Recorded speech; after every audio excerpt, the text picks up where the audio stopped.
Here we go. Let's do this. We've got one life, one shot. Who do you want to be? What do you want to do?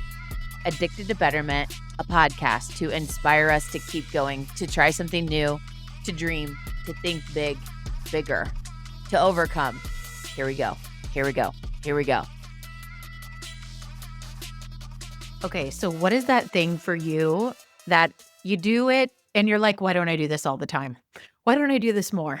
Well, today's episode is around my topic, one of these for me, which is reflection, the power of reflection. I feel like that's cliche, the power of reflection. Well, how about the habit of reflection, making reflection regular? That's what we're going to talk about today. And David is with me. We just came off of holiday break as we're recording this. And as we reflect on the time that we took to do planning this year, which wasn't nearly as extensive because we were traveling much of our holiday break, the magnitude of the time spent in reflection really spoke to us so much that it was at the top of our list for our next podcast episode. So hopefully we can share some great things with you today and encourage you to adopt reflection more, share your reflection practices or how it's helped you with us, and maybe even think of that thing that you know you should do more of because it's so healthy for you, but you just don't. What's that thing for you? Do more of that. So we kicked off our annual planning this year with a dedicated time where both of us took our new journals and went off into our own comfy places and sat and just brain dumped reflection, just what we've accomplished, what we're proud of, the lessons learned, the amazing experiences. And I will tell you, when we came back, both of us walked into our living room with like the biggest smile on our face. And we're like, dang, this year was much more powerful than what we thought. And so there's the lesson, taking a break to spend time in reflection because it's so powerful. So I just had a huge aha in that. And we're going to talk to you today around some of the why reflect and some of the how to reflect. And we'd love to hear some of yours. But before we go any further, David, what was the experience like for you? Did you have like an aha? Or I know this was at the top of your list to record on this topic. Why? Well, first of all, I'm super excited to be recording with you today. So that's exciting. Kicking off the year recording together. You know, it's cool how you just described the aha moment, because what triggered that, hey, let's go back and spend some time reflecting. I had made a comment as we were sitting and starting, and I said something, I'm not getting it exactly right, but I said something like, dang, this year kicked my butt. And it had a lot of hard moments and I don't know, something about, I mentioned the hard things in the year and certainly yeah, we're human. And if you're listening to this, I'm sure you had hard moments as well, but that's what I had just made that comment as we were doing our planning. And you said, but it had lots of great things too. And it's like, yeah, it did for sure. But in my mind at that moment, I was kind of thinking about the biggest challenges that I had faced ever in my life. And so to your suggestion, we went and man, once I, for myself, just started going through my calendar.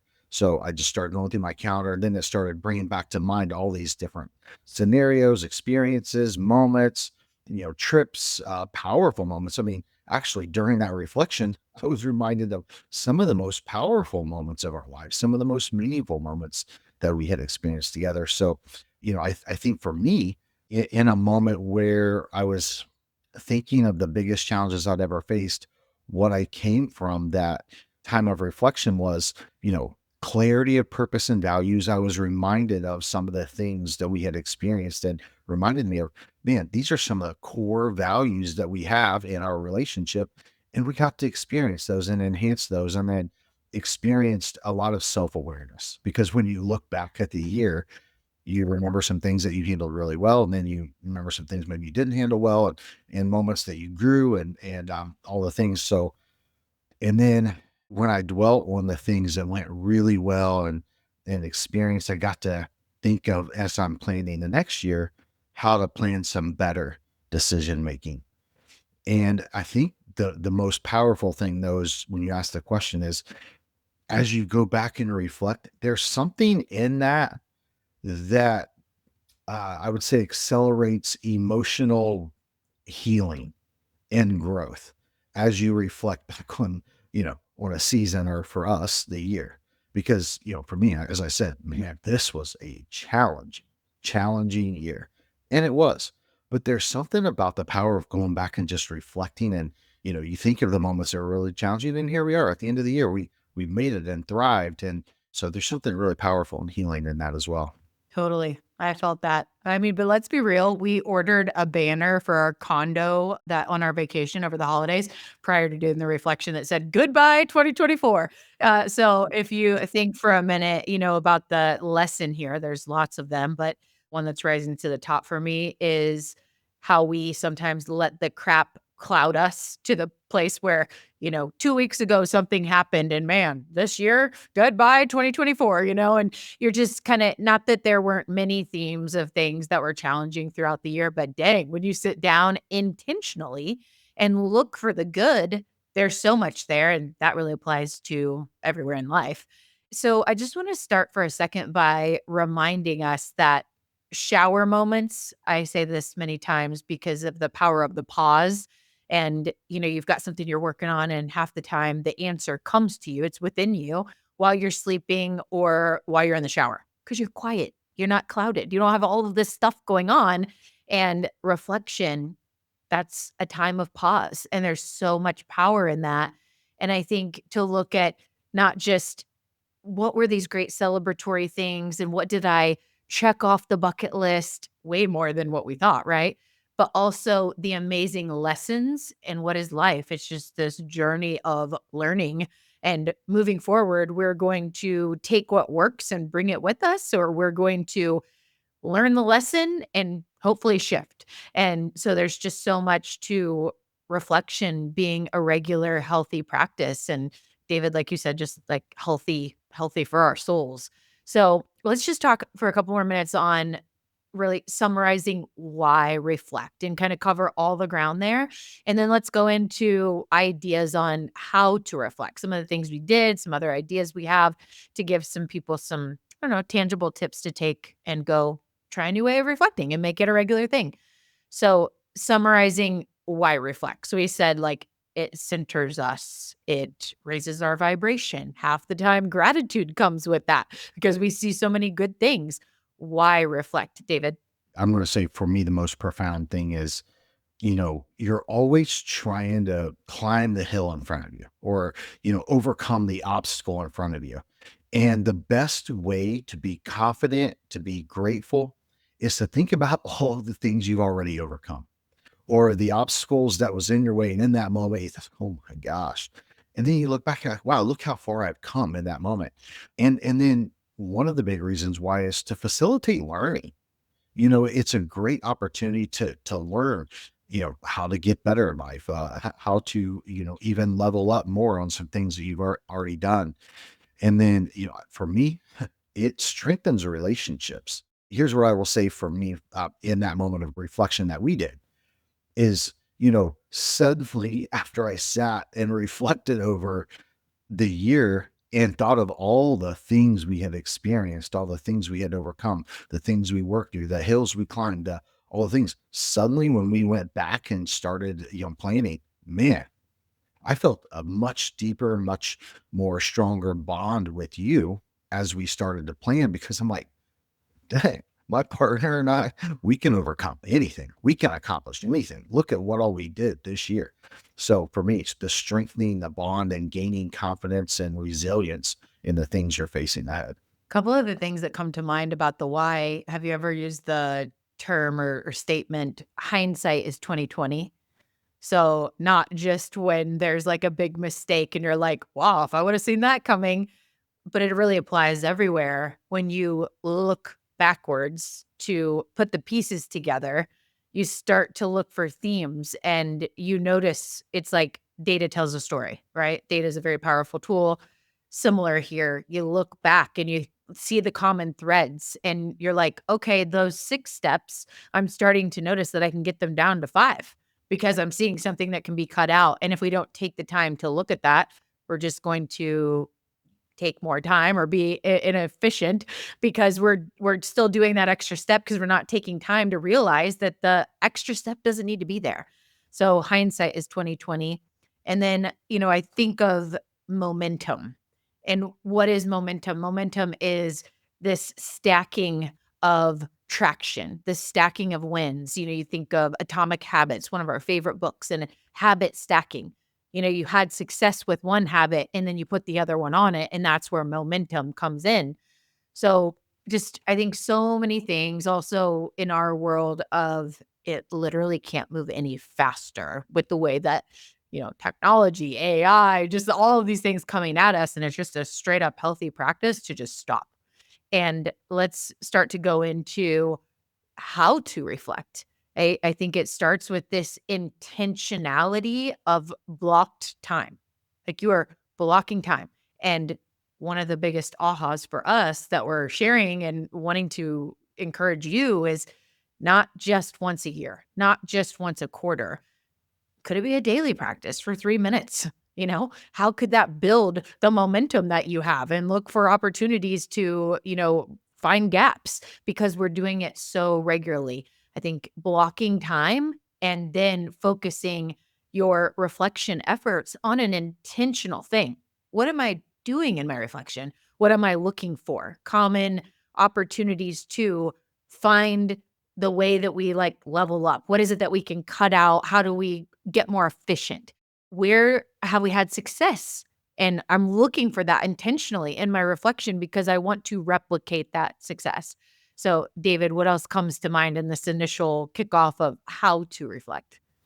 Well, I think those tips you just gave are really awesome. The thing I would probably add to that is the frequency and cadence with which you reflect. We did it at the end of the year, but if you think, use a sports analogy, every basketball team or baseball team, hitters will look back at their at bats each game, or a football team will review the game.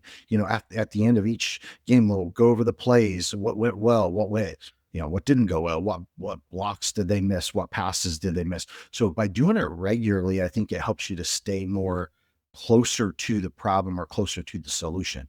It's a lot easier to fix after a week or a month, versus maybe something that's you've detected a habit or something that you picked up over a whole year, and now you're reflecting, going, oh man, this is a lot harder change. Or, maybe it's a fitness regimen or whatever it is. So I think cadence and frequency is a really good step to do that well. I love blocking time, because if you don't block the time, and then I would say being honest with yourself in that reflection.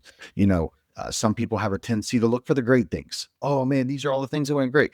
Or some people are the opposite and have a tendency to just look at the negative, or if they're looking, at their partner, just see all the things that didn't go well. But if you actually look at it objectively with thought-provoking questions that are objective, so you can kind of get an honest reflection and score, so to speak, of how things did go or didn't go. And I think by doing those, it really helps facilitate the growth and the healing that can happen in those when you do it, honestly and frequently. And before we go any further, it just hit me the power of reflecting with others for certain initiatives, like with your spouse, doing it together, obviously doing reflection individually, very powerful thing, but starting to think about how the dynamics change to impact the growth of different areas of our life wheel. Like when we're with our spouse and we're doing a reflection exercise, the power of just building each other together versus your team at work.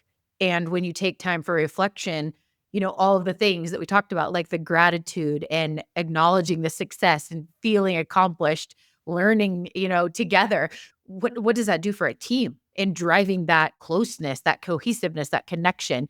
Going back to the life wheel that we talk about a lot here on the show, your financial advisor. Are you taking time to spend time? And what did we talk about in our last meeting? What have we done since then? Celebrating those things before you go forward. Or one more example, your health accountability buddy. Maybe it's somebody you go to the gym with. Wow, have you noticed? I mean, we're rocking out the treadmill much more than we used to, but those gradual incremental changes sometimes aren't noticed when we don't spend time to really look at Back in March, we were trying to do a 7.2-minute mile. I don't even know why I'm talking about running because I can't stand running anymore. But first thing that came to mind with the gym, but you think about the weight that you picked up and it's like, gosh, I remember when this was really hard, this 12-pound weight. That was just 3 months ago. And you're with this person that you've spent time in accountability with for your health, and you get to do that together. So, I think blocking that time for yourself as a regular initiative, but also in your different buckets of your life wheel, like who are those people that you could elevate together during this very healthy practice of reflection? I love everything you just said. And the one thing that came to mind as you were talking, whether it's reflecting individually for yourself or with your spouse or as a team, in your business, if you do it with love and compassion. So, if you love yourself and don't judge yourself, don't do it through a lens of judgment of, oh man, I really sucked here. I should have, yeah, the reality is it is what it is. But if you're a great leader and you're coaching, someone on your team, you're going to tell them the things they did well and give them constructive criticism and positive reinforcement on the things they can do better. Or if you're a parent and you do it with your kid, you're going to do the same. You're not just going to rip your kid apart for all the things that they did wrong over the year. And why would you do that to yourself? If you're looking back and reflecting and seeing all the mistakes that you made or things that you should have done better, do it with love and compassion. Well, and hey, maybe I messed up here, but I'm going to get better, in these other ways. So I think it's so important that we have love and compassion for each other, of course, but sometimes it's harder to do that for yourself. And so that's just one of the key things that comes to my mind. Yeah, that's really good. And I was just starting to think of, more of these like tactical efforts of how to reflect and kind of shake it up. I mean, you might find a system that works for you and you're like, here are the 3 things I do and I love it. Great. But if you're like me, I have to shake things up a lot because I get somewhat bored with the routine. And so there's some things that I keep and I take and I do regularly, and others I just need to add in. And so one that David and I did that we mentioned was going back and looking at your calendar. If you're like us, everything is calendared, particularly when it comes to, the work side of life and the Monday through Fridays, if you will. It's just you see everything on there and it just becomes a great tool to use in your reflection. Having a list of reflective notes that you call whatever this list is on your phone or recording voice notes and making that a habit. Like when it pops up in your head, you're like, oh, I'm going to jot that down now because I know during my next reflection time that I have blocked because I'm proactive in this, I want to be able to remember that. And so starting to make it a habit of jotting it down on a list so that you can go deeper when you've got that time blocked. Not to say that you can't be in reflection at any point. You could say, I'm going to take a couple minutes to reflect. Great. Good for you. But something that gives you this habitual system to jot it down or record a voice note so that it's there and it's fresh later. And David and I talk a lot about, the power of meditation. And if that is the intention of the meditation time, is maybe reflection is progress. What is the progress that I've made in my health habits over the past month? I'm going to meditate on that, right? And many times people will say, I don't even know how people meditate without like a guided meditation. It's hard. I think. But if I have something as the outline for the time very intentionally, that helps so much. And so you could think, even if it's 5 minutes, meditations don't have to be 20, 30, 40 minutes. They could be 5 minutes. And then it's things like progress in my health. What have I learned this week? What am I grateful for? Gratitude practice is really reflection, right? It's the things that are in our life. And so I'm going to think of 20 things that I'm grateful for. That was the meditation David and I did this morning was, they just had us continue to list out and we did like a total of 20 things that we are grateful for. And then just that vibration, the feeling going into the day, you're just, that just penetrates. And I've had a pretty freaking great day. So high five to the meditation time that we had this morning. What are other tactical things that come to mind, David, that maybe others would want to take and try? I feel a little bit hypocritical suggesting this one, but it's the most proactive reflection tool that I know to use. And when I've done it in the past, it was extremely powerful, but journaling. I used to journal at one point in my time and man, I found that to be such a powerful thing. and I get away from it. And now as I make this suggestion, like I said, I feel somewhat hypocritical because I'm not doing it at all. But man, journaling and then being able to go back and just reflect, it's such a proactive but really succinct way to reflect in a real time way. So that's probably the most proactive tactical tip I would have.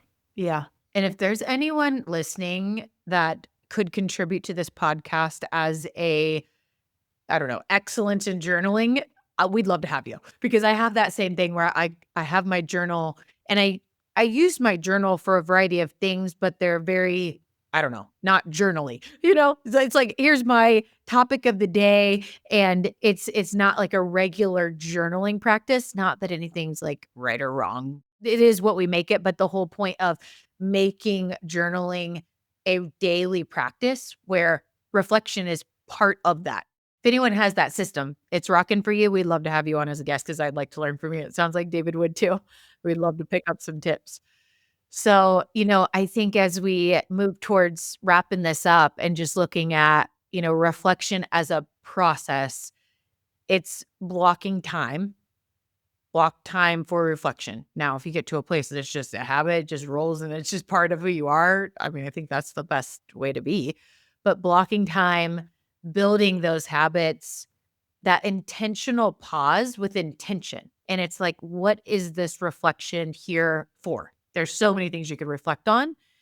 And just thinking about looking back to piece together the learnings, repeat what works, make shifts on the things that you're seeing in your reflection that could change and drive efficiency and make you better, make you feel good, and just let the gratitude take over.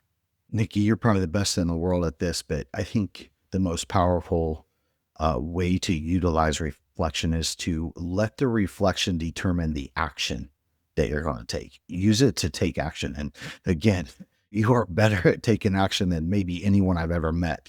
But, reflection is such a powerful healing and centering thing because it really puts things in perspective a lot of times that sometimes can get shifted in the moment. Perspective can be lost. And so reflection is so great for perspective and centering and emotional healing and all that. But if you can use it to take action, how are you going to take what you learned, what you did, what you experienced to take action to level up in your life? And so I think that's the most powerful way to use reflection in life.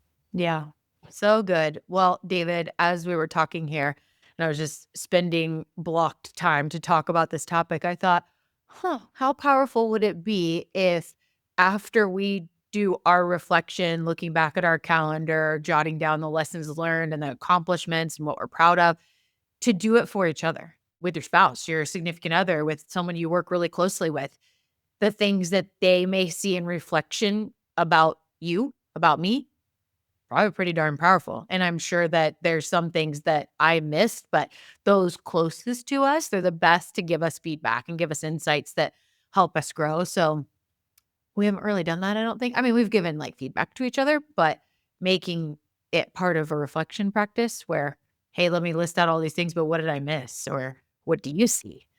Could be something to try. I think we'll put it on our list. So we encourage everyone to make reflection regular. Make it a more often practice. Send us your ideas. If you're a journaler, we'd love to have you as a guest. We're going to learn more about how to do that regularly.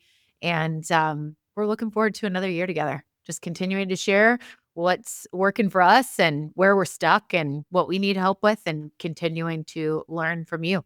Nikki, I remember when we climbed Camelback Mountain, the experiences we had climbing up the mountain.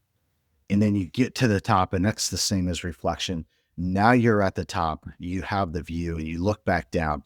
And man, our hope for all of our friends in Addicted Betterment is that at some moments this year, you get to experience that top of the mountain and pause and reflect and look at the climb, because it makes that view so much sweeter.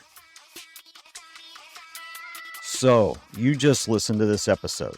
Now, join us in being addicted to betterment.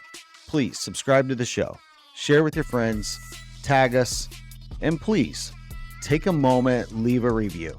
Yeah, we do want your stars, but we really want the feedback.